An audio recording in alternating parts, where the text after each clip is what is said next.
I couldn't imagine that I would die.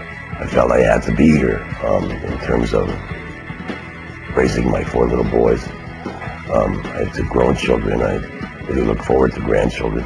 Hollywood icon Joe Eszterhas has a reputation as one of the biggest, baddest screenwriters in movie history. But here in his home, just outside of Cleveland, Ohio, they know a different man with a different mission and a much softer side. I was terrified. I could not imagine life without him, with these 4 boys. He's such a wonderful father. Eszterhas grew up on the tough streets of Cleveland. Being Hungarian from a poor family didn't help. I knew, how desperately poor we were, and I understood that we couldn't eat a lot of things, that other people could eat, for example, and that we had to get vegetables that were nearly rotted and bread that was 2 days old. I was a gawky, geeky immigrant kid, like somewhere between Howdy Doody and Alfred E. Newman.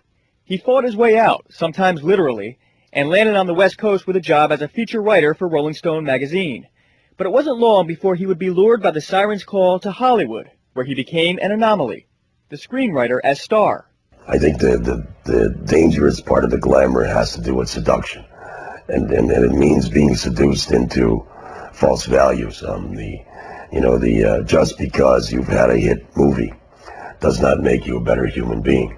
People forget that, I think, and they start behaving in ways that are inhumane. I was a chain smoker, and not only was I a chain smoker, but worse, I think I glamorized smoking in most of my movies. I told you I quit. What are you going to do? Charge me with smoking? The fact that this guy who did that gets throat cancer and almost dies and maims himself, there's a certain poetic justice in that, I think. He's unusual because there were many things he had to accomplish, not just taking the medicines that he was supposed to take, but he had to fight the demons of his own addiction. First 6 months I found were torture. I felt an intense restlessness all the time, almost as though my nerve endings were going off.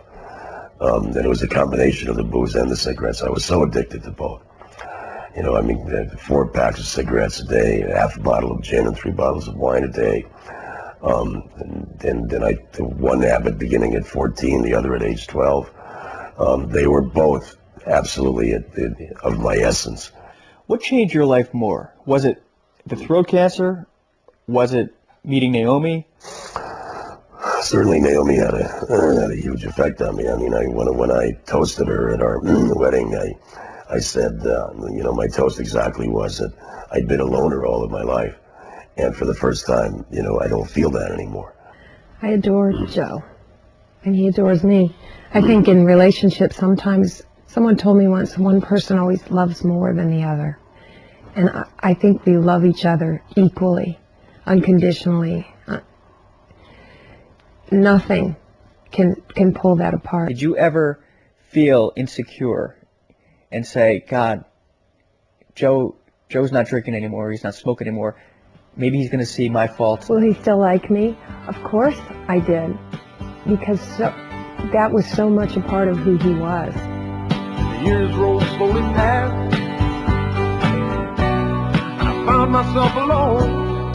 Hearing Joe's story, I told him it reminded me of Bob Seger's hit song, Against the Wind, about a man who lives by the code of rock and roll, only to discover it's not all that it's cracked up to be. I think it's an interesting analogy. I respect the man, and he's just another Midwestern boy who decided to go home. Home now for Joe is in a Cleveland suburb, far away from the gilded cages of Hollywood's rich and famous. But the screenwriter who made Sharon Stone a household name says Tinseltown should not bet against him if he decides to make a comeback. I consider myself a young guy. I love writing again. I am free of being chained to the cigarettes and to the alcohol while I'm writing. So let the world beware. I'm not done. Hello, my name is Joe Eszterhas. I'm a screenwriter. I've always glamorized smoking in my movies. I used to think smoking was so cool that I got throat cancer. Maybe that's my punishment. Please, don't let Hollywood sucker you into smoking. Please, don't let people like me kill you. Please, don't smoke.